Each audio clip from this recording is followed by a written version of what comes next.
অপেক্ষার দিন শেষ, বাচ্চা ফুটতে শুরু করে দিয়েছে। এই যে একটা বাচ্চা বেরিয়ে গেছে। নমস্কার ভিউয়ার্স, কেডি ফার্ম অ্যান্ড কৃষিতে আপনাদের স্বাগত জানাই। আজকের ভিডিওতে হাঁসের একটি আপডেট নিয়ে আপনাদের সাথে আলোচনা করব। তো যাই হোক, তার আগে আমার আগের বাচ্চাগুলোকে খাবার দিয়ে নেই। আমার পিছন পিছন ঘুরছে, খাবার না দিলে এরা আমার পিছন ছাড়বে না। বাচ্চাগুলো এখন বেশ বড় হয়ে গেছে।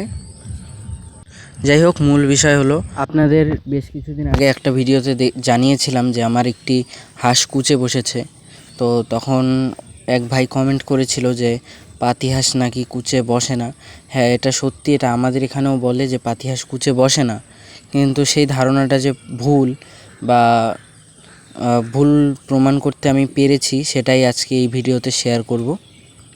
আর আমার মনে হয় সবারই 2-4টা হাঁস পোষা দরকার নিজের পারিবারিক চাহিদা মেটানোর জন্য। আচ্ছা, আগে হাঁসটিকে দেখাই। এই যে হাঁসটি, আপনারা হয়তো এই হাঁসটিকে দেখেছেন আগের ভিডিওতে। তো দাঁড়ান, তুলছি। এই যে দেখছেন, একটি বাচ্চা দেখা যাচ্ছে। আমি কালকে যখন চেক করেছিলাম তখন দেখেছিলাম ডিম ফুটতে শুরু করেছে, মানে ফাটল ধরেছে। তো আজকে এসে দেখি বাচ্চা বেরিয়ে গেছে একটা। এই যে সবগুলো ডিম দেখাচ্ছি এক এক করে। এই যে একটি ডিম ফেটে গেছে, দেখছেন। এই যে একটি ডিম, এই যে দেখুন, এরকম করেই সবগুলো ডিমই মোটামুটি ফাটা ধরেছে দেখেছি আমি। দাঁড়ান, হাঁসটিকে তুলে দেখাই। এই যে দেখেছেন একটি বাচ্চা। তো কতদিনে আমার হাঁসগুলো বাচ্চা ফুটতে শুরু করলো। আমি বসিয়েছিলাম জুনের 15 তারিখ, আর আজকে হচ্ছে জুলাইয়ের 12 তারিখ। এখন আপনারা একটু হিসাব করে দেখুন। তো সব বাচ্চা ফুটতে এখনও অনেক দেরি আছে মনে হচ্ছে। তো যাই হোক, সবটা শেয়ার করব আপনাদের সাথে। আমি কোনোদিনও ভাবতে পারিনি যে 4টে থেকে শুরু করে আজ আমার বাড়িতে এতগুলো হাঁস থাকবে। সেদিন যদি মানুষের কিছু কটু কথায় কান দিতাম তাহলে হয়তো এই দিনটা আমি দেখতে পেতাম না। গতবারও 20টার মতো হয়েছিল, তারপর আমি বড় করার পরে বিক্রি করে দিয়েছিলাম।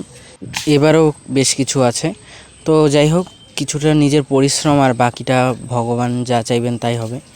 তো শুধু এটুকু বলবো, ভাঙার জন্য অনেকেই থাকে, তৈরি করতে হবে নিজেকেই। তাই যদি নিজের ইচ্ছে থাকে, নিজে যেটা ভালো বোঝো সেটাই করো।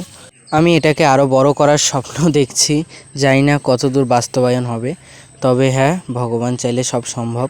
তবে হ্যাঁ, প্রতিটা ভিডিওতেই আমি একটা কথা বলি যে পরিশ্রম ছাড়া কিচ্ছু হয় না। পরিশ্রম একটু করতেই হবে,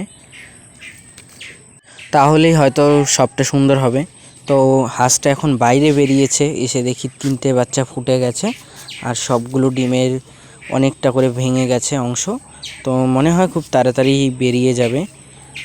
বাচ্চাগুলো 2টো সাদা হয়েছে এখন পর্যন্ত, দেখি শেষ পর্যন্ত কি হয়। তবে একটি ডিম মনে হচ্ছে আমার ফুটবে না, যেহেতু কালো হয়ে গেছে।